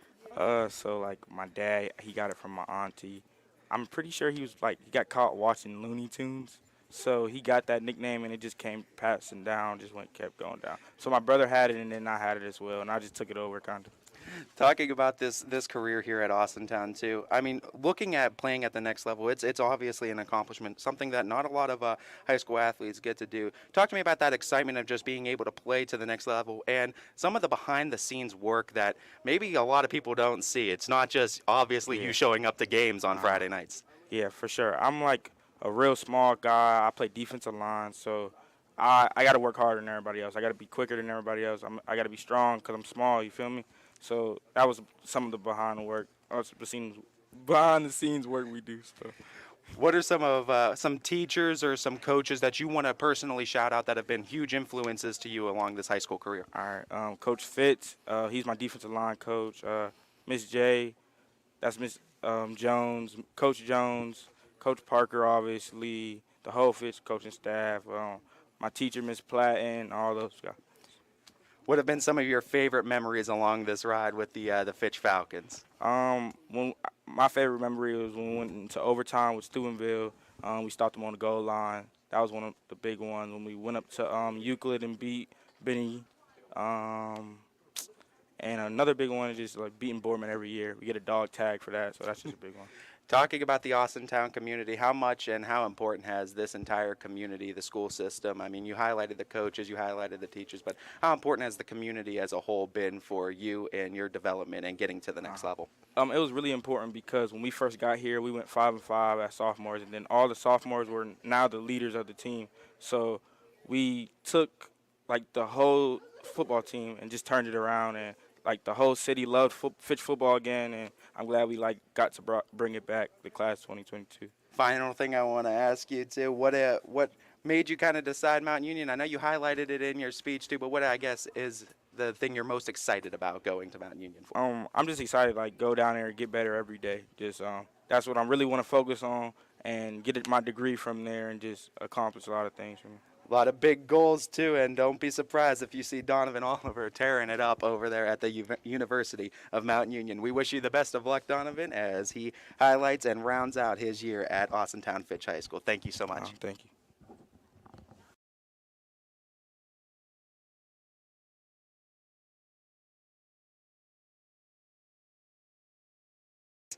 Announced today and also signed today to the University of West Virginia. And you gave some highlights on the reasoning why you're going to West Virginia, but talking about just some of the academic side of things and just looking at the state as a whole, what are some things you're excited about to be experiencing? Their business program's really good, pretty decorated in the state of West Virginia.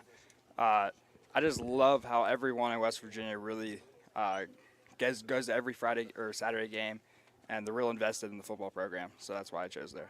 Looking at this, too, I mean, we never had much of a chance to highlight how much of an illustrious career you've had in 4 years at Austintown. Talk to me about some of your favorite memories along the way, too, in getting all these records and all these milestones under your belt before going on to that next level. Yeah, my good friend Ton Simons had a lot of the records that I had to chase down and break. It was really good to have a role model like him, breaking those records, pushing me to go do more than he even did. And some of the games, like Devon mentioned, like the Benedictine game was huge. The back-to-back Warren wins, that was probably my favorite moment in Fitch. Is there a little bit of excitement now going to West Virginia and the chance to link up with Todd and see Todd again? Oh, yeah, it's fun. We're going to have a good time down there. I can't wait to push myself to the best of my abilities. What have been some of your just favorite memories overall in the Fitch School program, too? And who are some maybe teachers or people that you want to thank that have been influential to you along the way? Every memory I've had in this football program has probably been something I'll never forget. Every teacher I had in this school and this school system was just push me to be the best I can. Some off the top of my head, like Mrs. Williams, Mrs. Morton, Mrs. Leskovic, Mrs.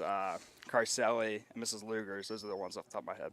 When Coach Parker came in, it was obvious that you were one of these leaders too, and he definitely this last season put you in that role too. What were some things you learned about being a leader of this squad, and what are some things you want to leave with Austintown about what it means to be a Falcon?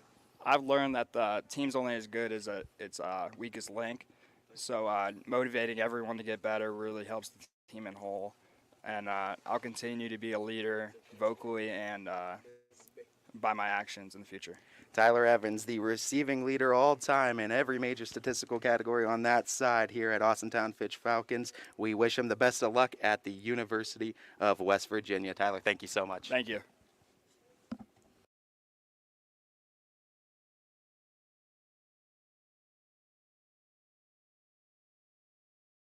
Virginia, who's Devon Sherwood.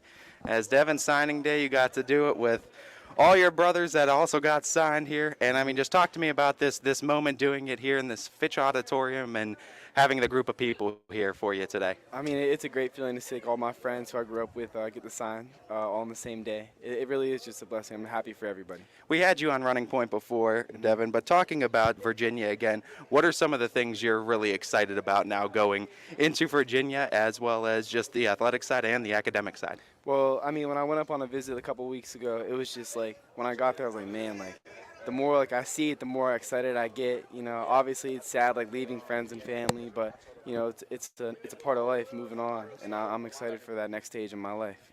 Looking at what Coach Parker said too, we know he's never shy on the inspirational speeches too, and he left you all with something on the Chinese farmer story too, which we've heard from Coach Parker. What do you take from that kind of story, and what do you take from it coming from someone like Coach Parker? Well, I mean, Coach Parker in general, he's just a really good person, you know, whether it is coaching or just just helping me as a person in general. Wait, what's the question you're asking me again about the story? Just talking about the story, and what do you take from it coming from Coach Parker? Well, I mean, anything he really says to me, it is meaningful. He's not a guy who just says stuff that doesn't matter. You know, everything he says has a meaning behind it, and that's why we all love him so much here at Fitch. I want to give you that chance too to shout out some teachers that are in the Fitch high school program too that have given you some inspiration or have helped you out in a major way along your high school career. I'll start out with Miss Leskovic. She was here today, so I'm really happy to see her. Mr. Johnson. Really, I had so many great teachers throughout the years. Like, I came and like pick out a couple of them. You know, I just throughout the years. If you were one of my teachers, I appreciate you. Last question I have for you, Devon. I mean, Ysn has been able to cover so many games throughout your career. We've had so many highlight moments. Just highlight some of your favorite memories here as a Falcon before you go off to Virginia and become a Hoop. Favorite memories here, definitely Benedictine game my junior year, both back-to-back Warren games my senior year, Dover basketball game, that was crazy, Canfield game, winter basketball game, that was crazy, Boardman my sophomore year, junior year, and senior year. I love playing Boardman. Every year we beat them. You know, it's always fun to beat your hometown rival, and they probably won't ever beat us again, honestly. So, Devon Sherwood, the statistical leader in every major quarterback category here at Austintown Fitch High School. We congratulate him and wish him the best of luck in his future career in Virginia. Devon, thank you so much. Yeah, thank you.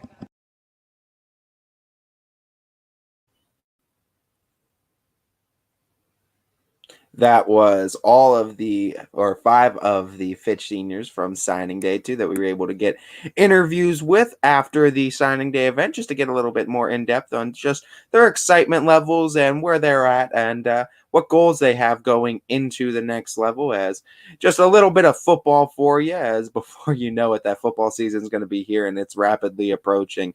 As we had Dana Balish that posted that it was 21 weeks ago, and that was already 3 or 4 weeks ago. So going to be here before you know it. We're already in the thick of it to spring, and that's another crazy thought to think. We're here on April 15th, marking the middle of May, and we are 3 weeks away from girls sectional starting, 4 from boys, and this is a quick turnaround that we need to have for a lot of these teams because a lot of rainouts have put a damper on things.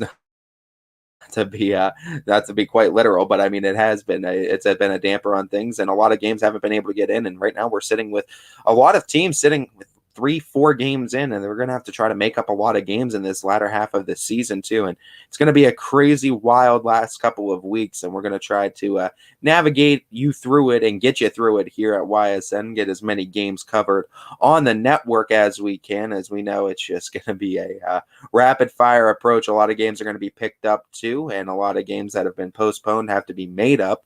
And there's just going to be all kinds of baseball, softball that's going to be going on around the area and on the network too. So we look forward to it.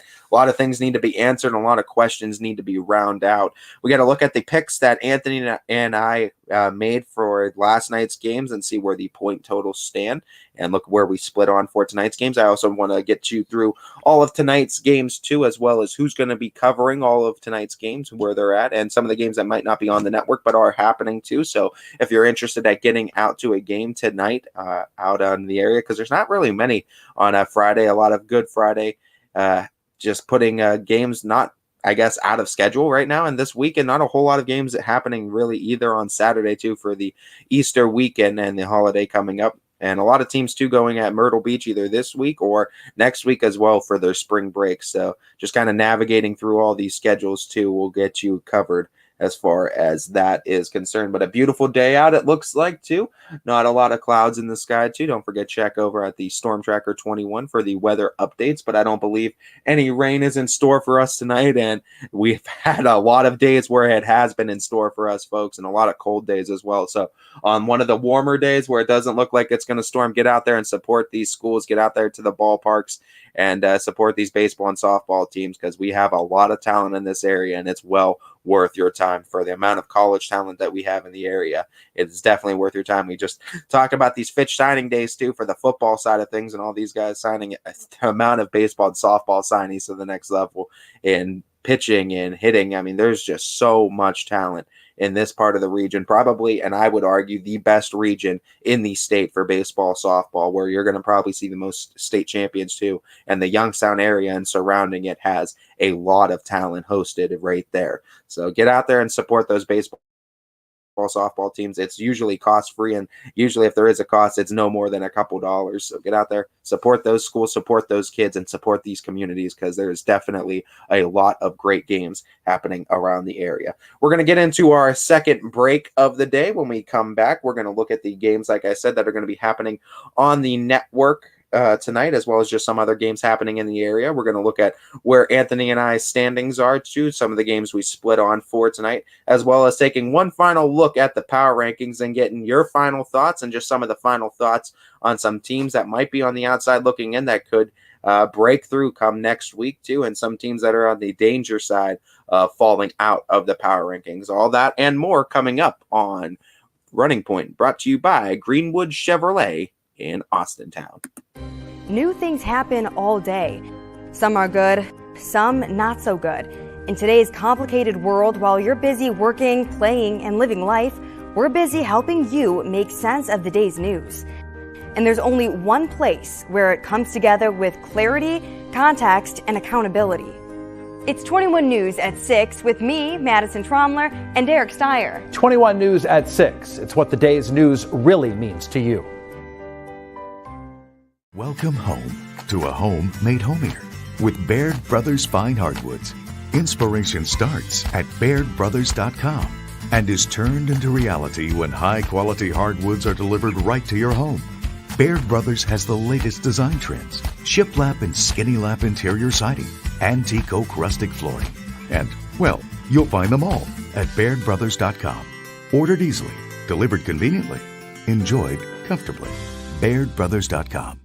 At Greenwood Chevrolet, shop with confidence knowing we're ready to go the extra mile for you. With the largest selection of used vehicles in the Valley, backed by the Greenwood Advantage Warranty. Every one of our vehicles has undergone our own 126-point inspection, so it passes the most important inspection, yours. No other dealership has the extra inventory, gives you extra for your trade, and goes the extra mile for you. Only at Greenwood Chevrolet. WRS Wealth Advisors, the area's premier wealth and retirement specialists. located on South Avenue in Boardman. Quality, customer service, and integrity. Those are the 4 words that have driven our success since 1957 at Joe Dickey Electric. Joe Dickey Electric is one Mahoning Valley landmark business that stays current with the requirements of our customers. Family owned and managed, we are an electrical contractor and energy solutions provider. Every member of our team adds to his or her skill set through ongoing training. Residential, commercial, industrial, automotive, and more. We keep ahead of the needs of our customers with a fleet of more than 50 vehicles and 24/7 emergency service, so you're never left in the dark.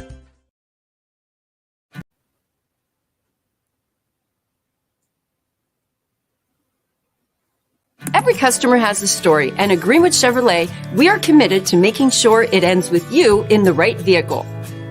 I get to be part of somebody's adventure, whether it's buying a car for the first time, helping them get approved, or finding the perfect car for their budget. I'm proud that people trust me with their finances. They trust me to take care of them, and they trust me with their story. I'm Tracy, and I'm ready to go the extra mile for you, only at Greenwood Chevrolet.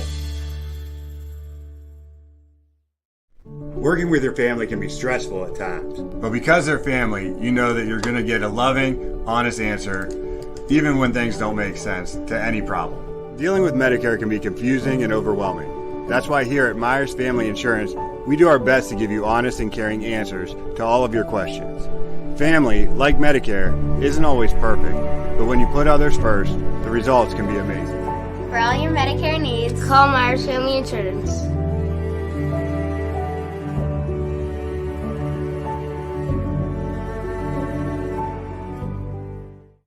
Storm season. I think we're under the gun for some heavy storms over the next couple of hours. And Storm Tracker 21 is ready. This is probably the one we're keeping a closer eye on. On air.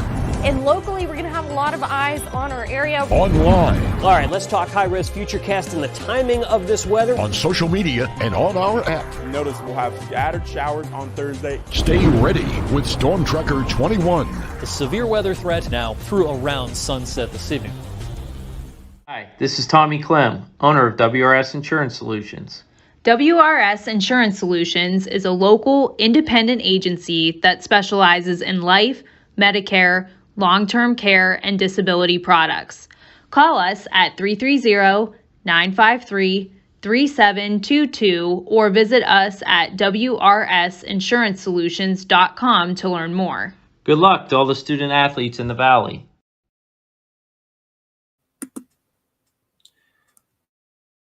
Welcome back to Running Point, brought to you by Greenwood Chevrolet in Austintown. I'm Ty Bartell, and this is a Friday edition of the Running Point, and we have some weekend games that we will be having on the network that we have to talk about. That's going to be up in store for you, as well as some just other games that are going to be happening around the area too that you should definitely get out and catch if you are free this upcoming weekend.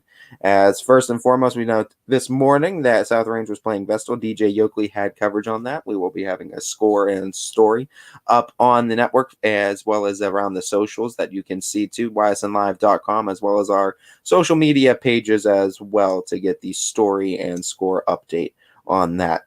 But game for softball first, of course, we want to start in that area. Ladies first, as 5 p.m. start time. It's going to be LeBray at Champion. Brian Oatridge with the call of that tonight, going to be greenlit on the network tonight for softball coverage. That's going to be all for the softball games tonight. Like we said, not a whole lot of games happening on the network for tonight's action, just not a whole lot of games happening this weekend in general, but that is the one softball game we will have tonight on the network. Again, 5 p.m. start time. LeBray at Champion. Brian Oatridge on the call. Also, Latonia at Jackson Moulton scheduled for a 5 p.m. start time tonight. Not on the network, but it is happening in the softball realm. Turn things over to the baseball side of things. We have 2 games scheduled to be on the network tonight, and both should be pretty exciting, actually. Howland at Struthers. Howland winning a couple of games. Struthers on a win streak, too. This is a 4:45 p.m. start time happening at Bob Scene Park on Scene Field number 1. Beautiful Scene Field number 1, I might add, too. And the legend himself over there in the Wildcat community, Bob Zanny, going to be on the call for the Wildcats tonight. It is going to be a Wildcats home game, too, so Struthers is home for that one.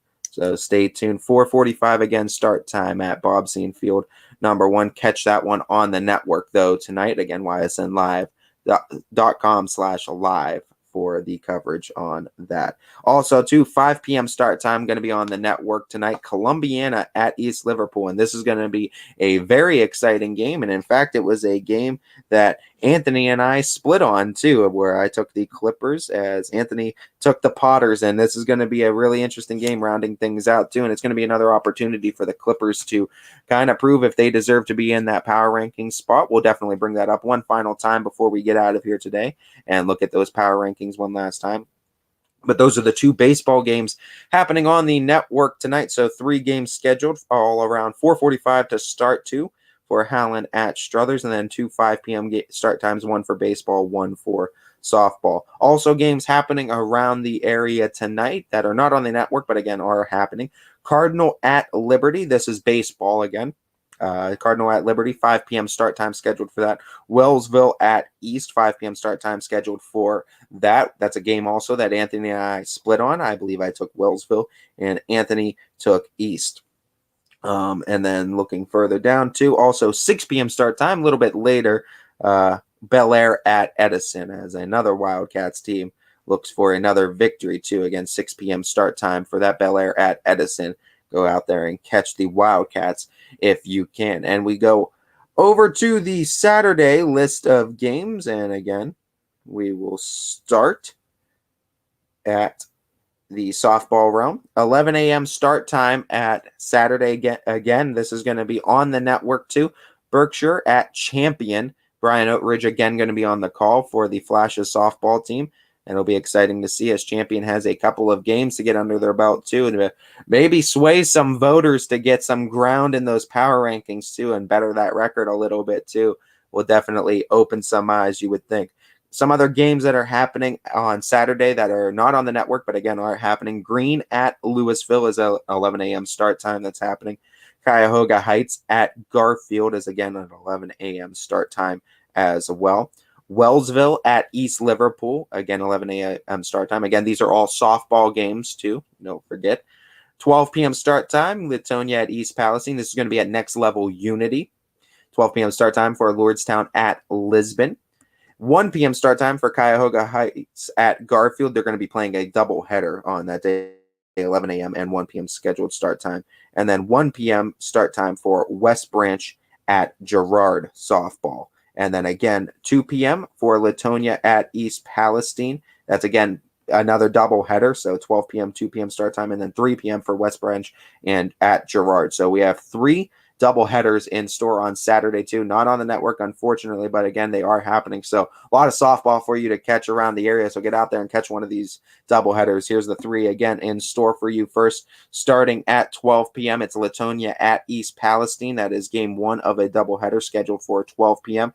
Game 1 of a double header between Cuyahoga Heights and Garfield is scheduled for 11 a.m. And then game number 1 of a double header for West Branch and Girard is scheduled at 1 p.m. So an 11 a.m., a 12 p.m., and a 1 p.m. start time for 3 doubleheaders, 6 softball games for the price of 3. And you can't beat that too. So get out there and catch one of them too. A lot of softball happening on Saturday before Easter. As we go into the baseball realm now and look at the games that are going to be highlighted and greenlit on the network for that. 11 a.m. start time, Camel at Lowville baseball, greenlit. It's going to be on the network too. Other games that are going to be happening too. Only 3 baseball games too. Not a whole lot of baseball happening over the course of the weekend for the upcoming holiday. But again, Camel at Lowville is greenlit, is happening. And then 2 other games that are going to be around the area happening. Lordstown at Lisbon and Western Reserve at Waterloo. A couple other baseball games around the area that are going to be happening. Catch them on Saturday too. 12 p.m. start times for both of them. The game that's happening on the network, greenlit right now. Camel at Lowville is greenlit for Saturday at 11 a.m. So all those games greenlit for the Friday and Saturday upcoming on the network. So be sure to get out there and catch some games. And if you can't, catch some games that we have on the network and store for you, as we will have those live, as some great announcers are going to be helping us out around the area. Brian Oatridge covering a lot of Champion 2 over the course of the weekend, so we thank him. Looking at the scores that Anthony and I split on too, we have 4 scores that came in from yesterday's game. First, in the baseball realm, we split on 2 games that scores came in. Anthony took champion, and I took Ursuline in that baseball matchup last night. Ursuline came away with a 12-10 victory, so +2 in that game for me. Garfield and Beechwood is one that Anthony got on me. I took Garfield. Anthony took Beechwood. It was a 9-4 victory for Beechwood. Anthony gets 5 points on that one. And going into the 2 softball games we split on, Boardman versus Poland was a nail biter, but it was one that I took the Spartans, and Anthony took the Bulldogs for the softball realm. I won that one 1-0 with the victory, so that was +1 there. Western Reserve and East Palestine too also squared off, and this was a big one for me as Anthony took EP. I took Western Reserve in the softball realm, and I got +11 in that affair too. So got a total of, after all is said and done, I got a total of +9 points, and the score now stands for us and for Anthony and I leading 64-31 in my favor. As we have some more games we split on for tomorrow, or for tonight. We mentioned those 2 games. The games we split on for tomorrow: 3 games: Camel versus Lowville, Waterloo versus Western Reserve, and then for softball, Cuyahoga Heights versus Garfield. Game 1 are the ones that Anthony and I split on for tomorrow. Again, one final look I wanted to take before we get out of here at these baseball and softball rankings. First and foremost, softball. And just looking at the games that are around the network, what games do you think are going to be the biggest going forward? I think, honestly, if you're looking in the softball realm, there's some teams that I think already are at risk of moving in and out. But what are some teams, too? Take one look at this power rankings and discuss it. Think about it going into the week. And what are some teams you can see that are not on this list breaking into this top 10? And what are some teams you think that are really in danger of falling out of this week's top 10 in the power rankings? I think Boardman getting the big win over Poland was huge, too, 1-0. I think that's going to go a long way, too. We'll have to see how Lakeview did against St. Vincent St. Mary's softball and those double headers too. South Range having a strong showing down in Myrtle Beach is definitely going to do them justice, I think, in these power rankings. Ursuline dropping their first game of the season to East Lake North. Is that going to have huge implications, and how far are they going to drop at all? Will they drop? And if so, where is they going to be placed? Will West Branch move up? Will they move down? Are they going to stay the same? Champion right now is undefeated. They got some games, and I think that's going to be another one you got to watch out for. They have 2 games on the network, one tonight and one tomorrow. Watch the Flashes, too. These are 2 games where Champion can make up a lot of ground. Don't forget, after beating Brookfield last night 10-4, Champion now is 4-0 on the season, so a chance for the Flashes to get a couple more wins, and a 6-0 record, I think, would go a long way in voters' minds to seeing if the Flashes can be ranked a little bit higher on the season, too. Crestview can make a case, too. How far is Poland at risk of dropping? Are they going to drop at all with the loss to Boardman? It's all interesting, too. And can Hubbard hang on to that number 10 spot? Can they hang on to being in this list? Or are they at risk of being replaced by another team that is hungry and looking to get into this top 10 list? As we took one final look at the softball realm, again, ask yourselves what teams you think you can be replaced in this top 10, what teams are at risk of dropping, what teams are knocking at the door. We'll take a final look over at the baseball realm before we get out of here. Again, too, highlighted by Canfield at the top, but looking at this, what games tonight are going to be big? I think this Columbiana Clippers versus East Liverpool Potters is going to be big. Columbiana wins this game, too, where right now they're sitting at a 7-0 record after the Clippers won last night as well by a score of 7-0, I believe. And just looking at that, I think you see how Columbiana has been operating. Pitching has been absolutely dominant. Columbiana won 14-2, 7-0 on the season. But is this another game, too? Columbiana beats East Liverpool. Can they crack the top 5? Will they crack the top 5?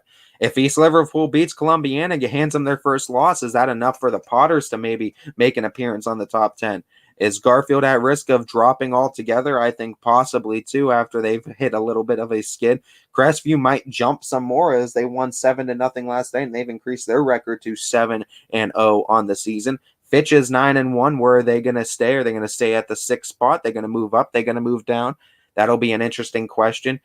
Ysn, hitting a rough patch, losing to some teams. How far are they going to drop? Will they still make an appearance? I think winning these last couple games against both Champion and Mooney has saved them on the power rankings, but we'll see how our voters see it, and we'll see if the voters agree with that, if Ysn will continue to make an appearance on the power rankings going into next week. And I think finally the question is, what are some teams on the outside looking in? I think we've mentioned Lakeview. That can definitely be a team that makes an appearance. That's right there that you can see. Champion's another one, but with that loss now to Ysn, is that enough to keep Champion away for another week? I think if you're doing any replacement, my personal opinion, it's probably going to be Garfield for Lakeview, but we'll see if there's any other teams that make a jump into this power rankings after our voters vote. Again, that'll come at the conclusion of this week, so we still have tonight's games rounding things out for you, as well as tomorrow's games, so don't miss all the games that are going to be highlighted on the network tonight, as well as just go out there and catch some games that are happening around the area too. Get out there and support these kids, support these schools, and support these communities too. And we'll have some fun discussions going into next week on these power rankings, and it's always going to be a debate on which team's going to be ranked where and which teams deserve to jump in, which teams need to fall out too, as we'll have all those internal discussions at YSN HQ, but we're also interested to hear from all of you and what your thoughts are on some teams that can make that jump, and just hear your discussions on the power rankings as well. But this has been it for the Friday edition of Running Point, as got the keys from Anthony Artwork to run the show, and we get you through it too as we highlight some of the games that happened last night around the network. We also look at some of the games that were going forward. We, of course, thank Andrew Carilla for his time on the baseball side of things for Ysn, as able to do that interview with him. That can, of course, be found on ysnlive.com as well as our YouTube page. We thank him for his time, and that was aired today. We thank the Austintown Fitch Falcons and Austintown Schools for letting us be a part of their signing day, and all 5 of those seniors that took part in interviews afterwards. It was, again, AJ Bird, Tyree Mitchell, Donovan Oliver, Tyler Evans, and Devon Sherwood. We thank all of them for their time too, and all of their support for YSN, and we just thank them for allowing us to cover them for these last few years too, as they were highlighted. Again, find that on ysnlive.com as well as the YouTube page. Of course, we thank all of you too for always tuning in and watching ysnlive.com and your continued support of Running Point, as we look forward to Monday's show, where we'll be back to after a weekend-long break. We want to wish you all the best Easter. Have a happy Easter. Enjoy your Easter too, and enjoy your weekend, everybody, as Ty Bartell here at ysnlive.com and YSN's Running Point bids you all a farewell and a good day, everybody.